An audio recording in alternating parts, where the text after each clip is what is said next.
Steve Harvey had been hosting Family Feud for nearly 2 decades, and he thought he had heard every conceivable variation of human experience that could be shared on a game show stage. He had listened to confessions of hidden identities, stories of wartime sacrifice, testimonies of lifelong regrets, and revelations that had challenged everything he thought he knew about the complexity of human lives. But on that bright April afternoon in 2026, a 97-year-old woman named Evelyn Brooks would share something so completely unexpected, so profoundly at odds with the dignified elderly grandmother standing before him, that Steve would literally freeze mid-sentence, his mouth hanging open in disbelief, unable to process what he was hearing for a full 30 seconds, while the studio audience gasped and then erupted in shocked laughter and applause. Two families stood ready to compete, the Patterson family from Texas and the Brooks family from Louisiana.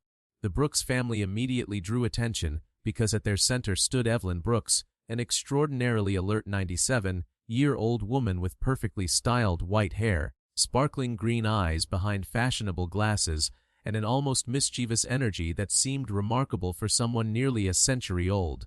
She wore a vibrant purple dress with a silk scarf, moved with surprising confidence using only a cane, and had an impish smile that suggested she was enjoying a private joke. Her family surrounded her with obvious affection and a certain amused indulgence. 4 generations, including her daughter Barbara, who was in her mid-70s, her granddaughter Jennifer in her late 40s, her great-granddaughter Ashley in her mid-20s, and even a great-great-granddaughter, a toddler who kept trying to grab Gigi Evelyn's sparkly necklace. During the pre-interview, Evelyn had been sharp, funny, and surprisingly irreverent for someone her age, making jokes that had the producers laughing and showing a wit that belied the stereotype of elderly propriety. When asked about her life, she had mentioned that she had lived through World War II, the Civil Rights Movement, the moon landing, and the invention of the Internet, and that she had seen and done more than most people could imagine. When asked if there was anything specific she wanted to share on the show, she had said with a twinkle in her eye, "Well, my family thinks they know everything about me because I'm their sweet old grandmother. But there are some things about my youth that might surprise them.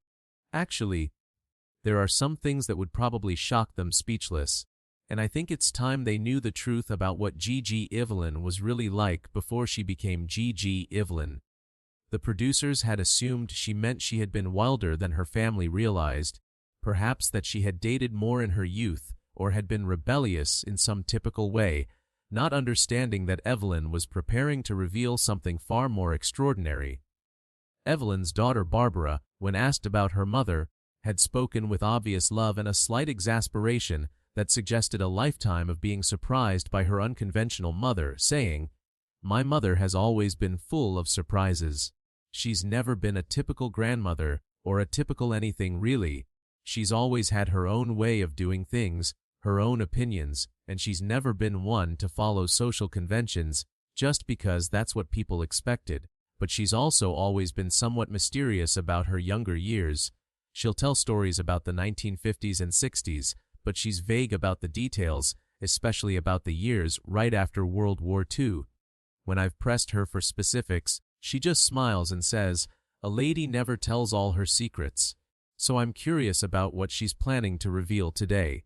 The Brooks family won their game with enthusiastic teamwork, Evelyn contributing several surprisingly clever answers that made Steve compliment her sharpness and joke about her being sharper than contestants a third her age.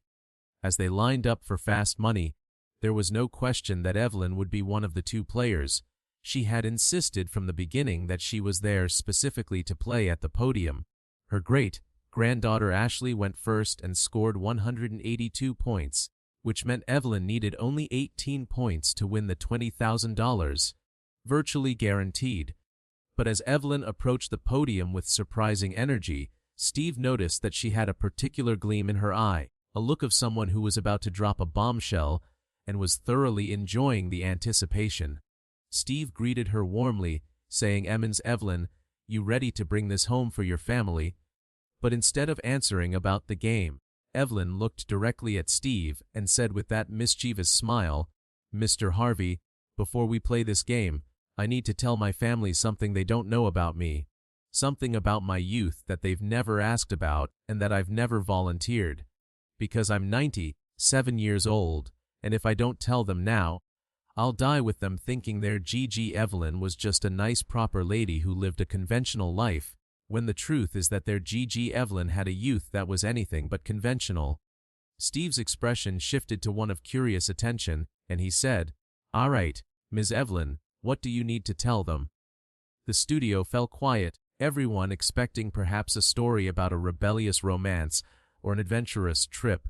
What Evelyn said next would cause Steve Harvey's jaw to literally drop open, would make him stumble over his words for the first time in his career, and would send the studio audience into shocked gasps followed by uproarious laughter and applause. Evelyn looked at her family and said, her voice clear and strong and utterly matter of fact, "Before I married your grandfather in 1951, before I became a wife and mother and the respectable woman you all know, I spent 3 years, from 1946 to 1949, working as a burlesque dancer in New Orleans. Not just any burlesque dancer.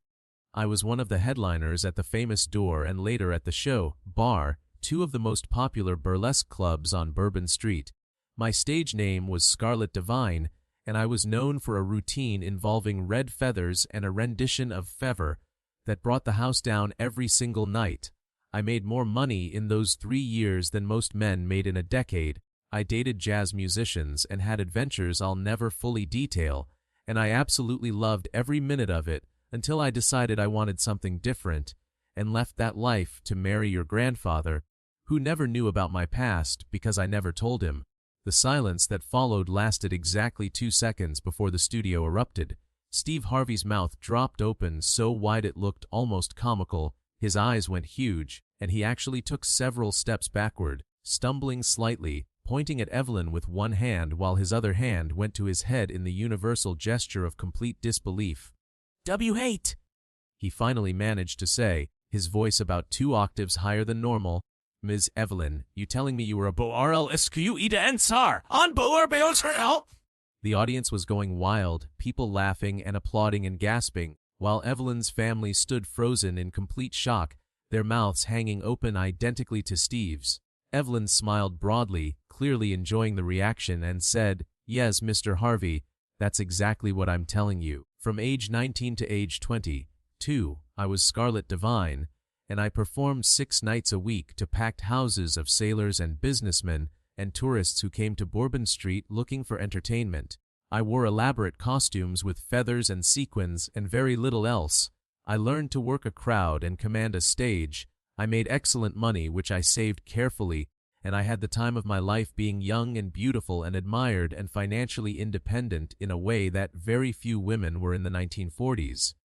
Steve was pacing now, still pointing at Evelyn, his face showing he was completely unable to process this information. He kept saying, "No. No, Miss Evelyn, you're 97 years old! You're a great-great-grandmother! You're wearing PAR-PLE and P or else!" "And you're telling me you were." He couldn't even finish the sentence, just gestured vaguely while the audience roared with laughter. Evelyn nodded calmly and said, "Yes, Mr. Harvey. I'm telling you that the sweet elderly woman standing in front of you spent her youth taking her clothes off for money in front of hundreds of men, and I was very good at it, and I'm not ashamed of it one bit." Barbara, Evelyn's daughter, finally found her voice and said in a strangled tone, "Mother, ooch are you talking about? You were a BROSQ-DAN-CR! You never told me this!" "I'm 76 years old, and I'm just now learning that my mother was a stripper." Evelyn turned to her daughter and said, "First of all, Barbara, there's a difference between burlesque and stripping. Burlesque was an art form with choreography and costumes and theatricality, not just taking off clothes. Second of all, you never asked. And third of all, by the time you were old enough to understand such things, I had been a respectable housewife and mother for decades, and it didn't seem relevant to mention my wild youth. But I'm 97 years old now, I'll be dead soon, and I decided I don't want to die with my family, thinking I was always the conventional proper lady you've known. I want you to know I had an adventurous youth, that I was daring and independent, and that I made choices that were scandalous for the time, but that I have zero regrets about. Steve was still pacing, shaking his head, occasionally stopping to point at Evelyn again, as if he couldn't quite believe she was real. He said, Evelyn, I need you to explain this from the beginning, because I cannot process what you just said. How does a person go from being a burlesque dancer on Bourbon Street to being a great-great-grandmother who looks like she should be serving tea and cookies? The audience was eating this up, laughing and applauding, clearly delighted by this unexpected revelation. Evelyn laughed, a surprisingly young sound coming from a 97-year-old, and said, "All right, Mr. Harvey, I'll tell you the full story. I graduated from high school in 1945, right at the end of World War II. I was 18 years old, living in a small town in Mississippi, and I was expected to either get married immediately or get a job as a secretary or a teacher.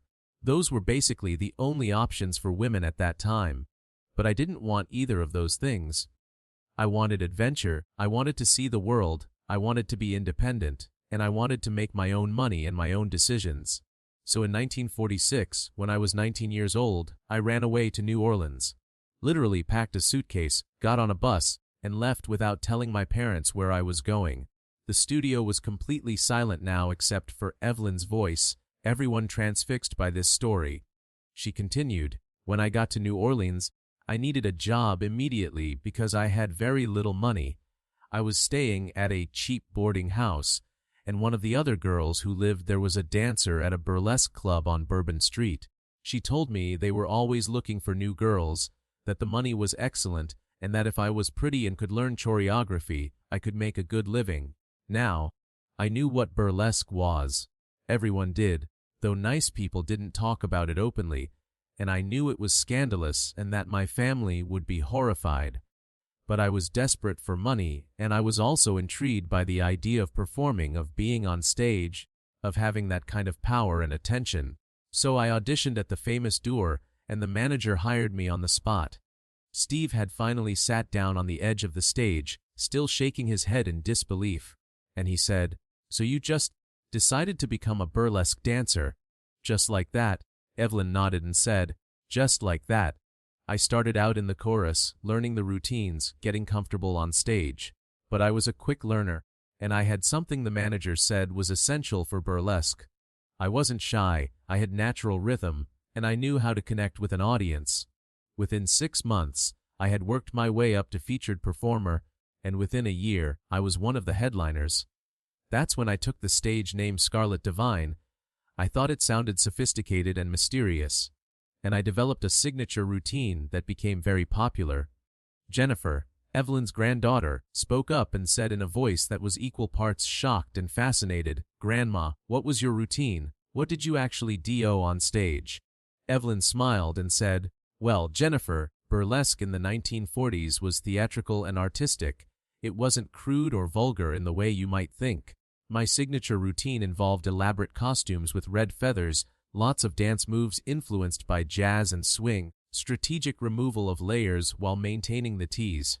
That was the key to good burlesque, always teasing but never revealing everything, and all of it choreographed to fervor, which I sang while I performed. I had beautiful costumes made specially for me, covered in sequins and feathers, and I learned how to move and how to work the audience so they were completely captivated. I was performing an art form, using my body and my presence to create entertainment and fantasy." Steve interjected, "But Ms. Evelyn, weren't you worried about your reputation? About what people would think?" Evelyn laughed and said, "Mr. Harvey, this was 1946. Women had just spent the war years working in factories and serving in the military, doing things that would have been unthinkable a few years earlier. The old rules about what women could and couldn't do were already changing, even if society wasn't ready to admit it. Yes, burlesque was scandalous, and yes, if word had gotten back to my family in Mississippi, they would have been mortified. But I was in New Orleans, I was anonymous, I was Scarlet Divine on stage and Evelyn Brooks nowhere else, and I was making more money than I had ever imagined possible. In 3 years of performing, I saved enough money to eventually buy a small house. Try to imagine how rare that was for a single woman in the 1940s. I had financial independence, I had freedom, I had adventures, and I loved every minute of it." Barbara was shaking her head, still trying to process this information about her mother, and she said, "But mother, what about Dad? When did you meet him? Did he know about this?" Evelyn's expression became more serious, and she said, "I met your father in 1949. I was performing at the Shoe Bar and he was in New Orleans on business. He came to see the show, and afterward he came backstage and asked if he could take me to dinner. He was charming and respectful and completely different from the men I usually met through the clubs. We started seeing each other whenever he was in town on business, and we fell in love. By late 1949, he asked me to marry him, and I said yes, but on one condition, that I could leave my past behind completely, that I could stop being Scarlet Divine and become just Evelyn, and that he would never ask questions about my life before we met. Your father agreed to those terms, and I kept my end of the bargain. I quit performing, I left New Orleans, I moved to Louisiana, where your father lived, and I became a wife and eventually a mother, and I never looked back." Steve asked quietly, "So your husband never knew you had been a burlesque dancer?" Evelyn shook her head and said, "No, he didn't. I told him I had lived in New Orleans and had worked various jobs, but I never told him specifically what I had done, and he honored his promise and never pressed me for details. We were married for 58 years before he died in 2007, and he never knew about Scarlet Divine. I don't feel guilty about that. I gave him a good marriage. I was a faithful wife. I raised our children well. My past was my past, and it didn't affect my present or my future except in positive ways. The money I had saved from my burlesque years helped us buy our first house, helped us through difficult financial times, and gave us security we wouldn't have had otherwise." Ashley, the great-granddaughter, said with obvious amazement, "Gigi, you're telling us you had this entire secret life that nobody in our family knew about, that you were this famous performer with a stage name and costumes and everything, and you just stopped and became a housewife and never mentioned it?" Evelyn nodded and said, "That's exactly what I'm telling you. I lived two completely different lives, Scarlet Divine from 1946 to 1949 and Evelyn Brooks from 1950 until now, and both lives were real, both were me, and I don't regret either of them. I'm telling you about Scarlet now because I'm 97 years old and I'll die soon, and I don't want to die with my family thinking I was always the conventional person you've known. I want you to know I was wild and daring and adventurous when I was young, that I made unconventional choices, that I lived on my own terms, and that those experiences shaped who I became even though I never talked about them." Steve finally stood up, having somewhat recovered from his initial shock, and he said, "Ms. Evelyn, I have to ask, do you have any proof of this? Any photographs or anything from your burlesque days?" Evelyn reached into a small purse she had been carrying and pulled out a carefully preserved black and white photograph in a plastic sleeve. She handed it to Steve and said, "This is me as Scarlet Divine, circa 1948. I was 21 years old in that photograph." Steve looked at the photo, his eyes widened again, and he held it up for the camera, though he was careful to position it so only Evelyn's face was clearly visible. The image showed a stunningly beautiful young woman with elaborate makeup, an ornate feathered headdress, and a costume that was clearly theatrical and revealing. The resemblance to 97-year-old Evelyn was unmistakable. The same eyes, the same smile, though the face was young and the expression was confident and sensual in a way that contrasted dramatically with the elderly woman before them. "Oh my God," Steve said, fanning himself with the photo. "Ms. Evelyn, you were gorgeous! And you're telling me this absolute showgirl right here is the same person as the grandmother standing in front of me?" The audience was going wild again, and Evelyn laughed and said, 78 years is a long time, Mr. Harvey. People change. But yes, that's me, and I still remember exactly what it felt like to perform in that costume, to have hundreds of people watching me, to have that kind of confidence and power. It was intoxicating." Steve returned the photo to Evelyn and said, "Ms. Evelyn, I need to know, why are you telling this story now? What made you decide to reveal this after keeping it secret for 77 years? Evelyn looked at her family and said, "Because I'm 97 years old, and I've realized that we spend so much of our lives worrying about what people think, about maintaining reputations, about being respectable, that we hide the most interesting and authentic parts of ourselves. I hid Scarlet Divine for 77 years because I thought my family would be shocked or disappointed or would think less of me. But I'm too old to care about that anymore. I want my family to know the whole truth about who I was and who I am, not just the grandmother who baked cookies and went to church and did all the proper things, but also the young woman who ran away to New Orleans, who became a successful burlesque performer, who had adventures and made unconventional choices and lived boldly. Both of those people are me, and both deserve to be acknowledged. She looked directly at the camera and continued, I'm also telling this story because I think there are a lot of women, especially older women, who have interesting pasts they've hidden because they're afraid of judgment. Women who were wild in their youth, but became conventional in middle age and old age, who have stories they've never told their families, who have secret identities they've buried. I want those women to know that it's okay to acknowledge your whole life, not just the respectable parts. Your past doesn't diminish who you are now, it adds depth and richness and proof that you lived fully. I was Scarlet Divine, and I'm proud of her, and what she accomplished and the adventures she had. And I'm also proud of Evelyn Brooks and the life she built, and the family she raised. I don't have to choose between those identities. They're both me.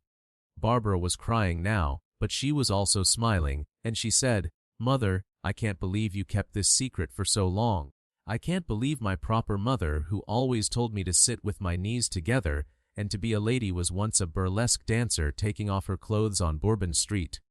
Evelyn laughed and said, Barbara, the fact that I knew how to be a proper lady is exactly because I had lived the opposite and understood the rules I was choosing to follow. I could teach you propriety because I knew what it meant to break every rule of propriety. And I want you and your children and grandchildren to understand that people are complex, that we contain multitudes, and that the grandmother you know is just one version of me.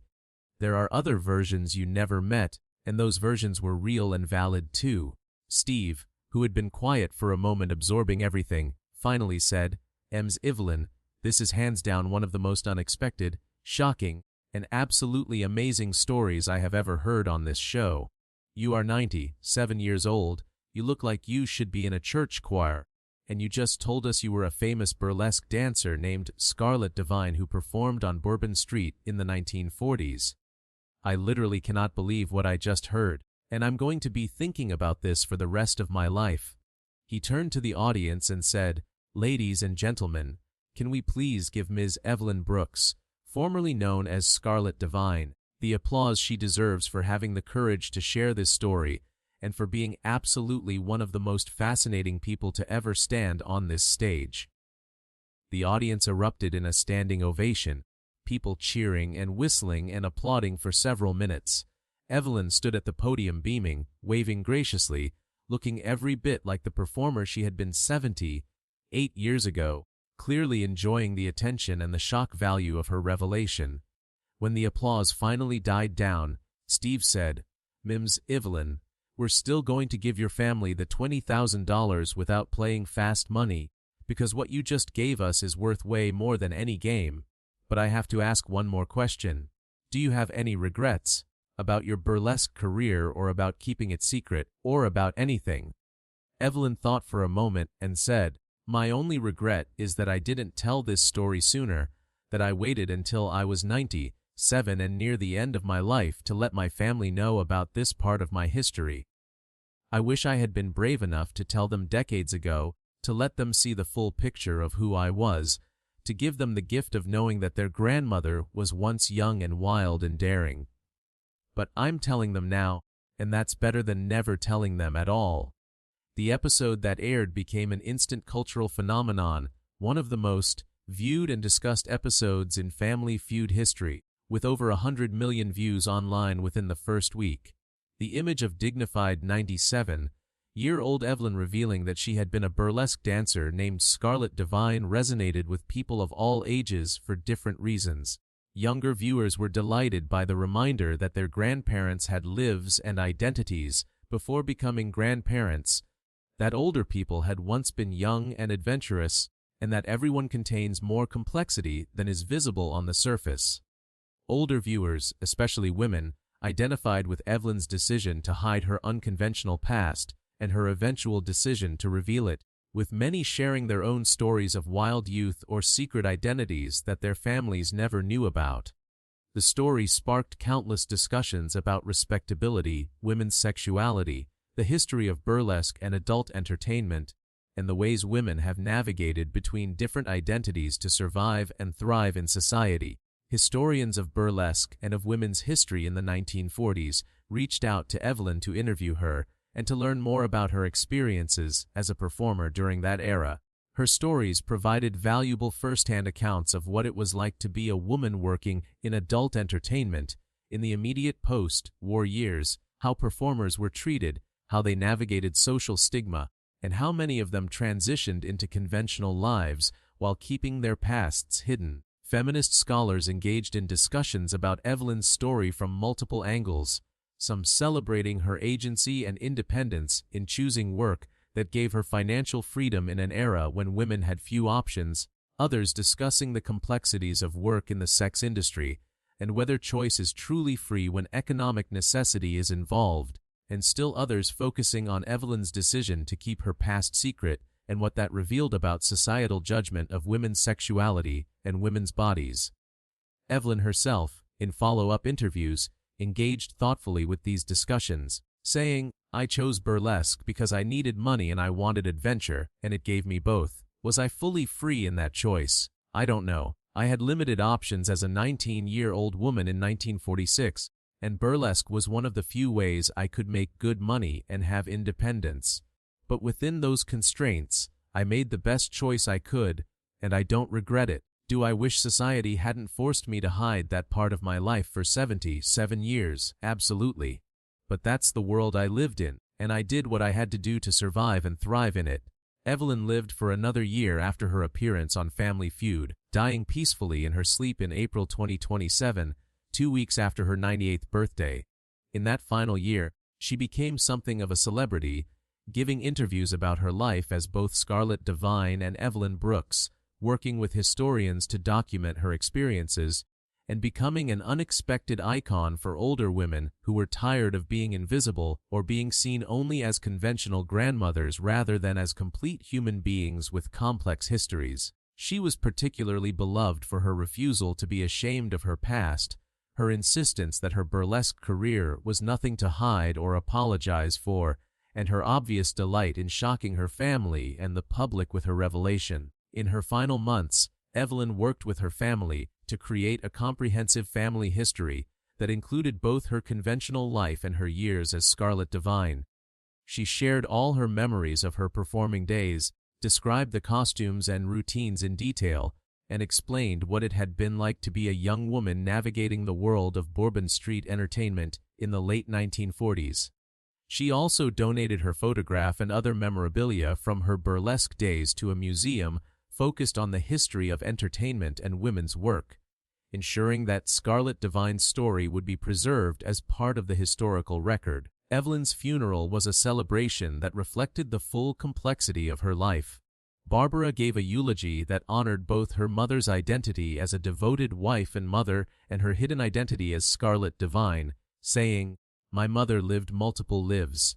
She was a burlesque performer who commanded stages on Bourbon Street, a devoted wife who kept her husband happy for 58 years, a loving mother who raised 3 children, a doting grandmother and great-grandmother who baked cookies and attended school plays, and in her final year, an unexpected celebrity who gave older women permission to acknowledge their whole lives, including the parts they had hidden. She was all of these things, and they all mattered, and she taught us that we can contain multitudes, that we don't have to be just one thing, and that our past doesn't diminish us. It makes us richer and more interesting." Steve Harvey attended Evelyn's funeral, and he spoke about how her revelation had been one of the most shocking and delightful moments of his entire career. He said that the moment when Evelyn had announced she had been a burlesque dancer, the moment when his jaw had literally dropped, and he had stumbled backward in complete disbelief, had been completely genuine. He had been utterly unprepared for a 97 19-year-old woman who looked like everybody's sweet grandmother to reveal that she had spent her youth as a performer named Scarlett Devine. He said that Evelyn had taught him never to make assumptions about people based on their age or appearance, that everyone has hidden depths and secret histories, and that the most interesting stories are often the ones people have kept hidden because they're afraid of judgment. The story of Evelyn Brooks and her secret identity as Scarlett Devine became a cultural touchstone about hidden histories, women's agency, the complexity of respectability, and the courage it takes to acknowledge unconventional pasts. It was referenced in discussions about aging and invisibility, used in women's studies courses about the history of women's work and sexuality, and celebrated by older women who identified with Evelyn's experience of having lived interesting lives that they had hidden from their families. The phrase, "everyone has their Scarlett Devine," became shorthand for the idea that everyone has hidden aspects of their past or identity that would surprise the people who think they know them well. But perhaps most significantly, Evelyn's story became a reminder that people are always more complex than they appear, that age doesn't erase the experiences and identities of youth, and that we do a disservice to older people when we see them only as their current elderly selves, rather than as the accumulation of all the lives they've lived and all the people they've been. As Evelyn said in one of her final interviews, "I'm 97 years old, and people look at me and see a grandmother, a great-grandmother, an old lady. And I am those things. But I'm also still Scarlett Devine, that 19-year-old girl who ran away to New Orleans with a suitcase and a dream, who learned to perform and to captivate an audience, who had adventures and made her own money, and lived boldly. That girl is still inside me, even though my body is old now. And I wanted my family and the world to know that she existed, that she was real, that she was me, and that I'm proud of her and everything she did." We're all more than we appear to be, and we all contain versions of ourselves from different times in our lives. Don't forget the young wild version of yourself just because you're old now. That person was real and valuable, and they deserve to be remembered. In the end, Evelyn's legacy was the gift she gave to countless people, especially older women, of permission to acknowledge and celebrate their whole selves, including the parts they had kept hidden, the identities they had buried, the adventures they had erased from their official biographies. She showed that it's never too late to tell the truth about who you were, that respectability doesn't require erasing your unconventional past, and that you can be both the wild youth and the conventional elder.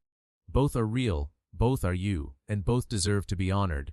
And she did all of this while standing on a game show stage at age 97, shocking Steve Harvey into speechlessness, delighting millions of viewers, and proving that even at the very end of life, you can still surprise people, still challenge assumptions, still be more than anyone expected, and still get the last laugh by revealing that you were Scarlett Devine all along.